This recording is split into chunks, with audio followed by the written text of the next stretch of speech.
In a major setback. Meaning और इस्तेमाल सीखेंगे 2 मिनट के अंदर अंदर।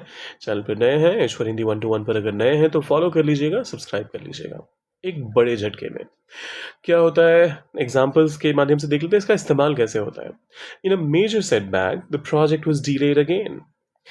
एक बड़े झटके में या फिर सेटबैक जब आप कहते हैं तो सेटबैक एज अ वर्ड इसका मतलब ये होता है कि कोई भी चीज़ जब चीज़ों को पीछे लेकर चली जाए, जहाँ से आपने शुरुआत करी थी आप काफ़ी आगे निकल कर के आए और कोई एक सेटबैक था जो आपको फिर से वापस लेकर चला गया, तो उस केस में आप सेटबैक जैसे वर्ड का इस्तेमाल करते हैं।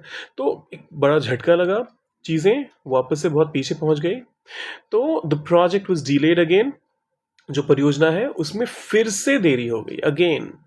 एक बड़े झटके में परियोजना में फिर से देरी हो गई, प्रोजेक्ट में फिर से देरी हो गई। In a major setback the team lost its captain. एक बड़े झटके में टीम ने अपना कप्तान खो दिया, इट्स कैप्टन। ये मैं बार बार आप लोगों को बोलता रहता हूँ, इट्स और इट्स, इन दोनों का फर्क हमेशा ध्यान रखिएगा। इसका मतलब होता है इट इज और इसका मतलब होता है इसका। In a major setback funding was withdrawn. Funding जो थी वो वापस ले ली गई या फिर बंद कर दी गई। विदड्रॉ करने का मतलब यूजुअली वापस लेने से होता है, तो यहाँ पर फंडिंग वाज विदड्रॉन कहा जा रहा है, फंडिंग वापस ले ली गई। एक बड़े झटके में फंडिंग वापस ले ली गई। In a major setback talks ended without agreement. यहाँ पर टॉक को नाउन के तौर पे इस्तेमाल किया गया है।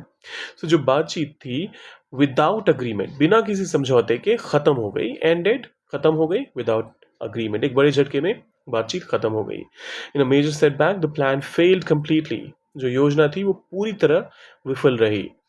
एक बड़े झटके में योजना पूरी तरह विफल रही।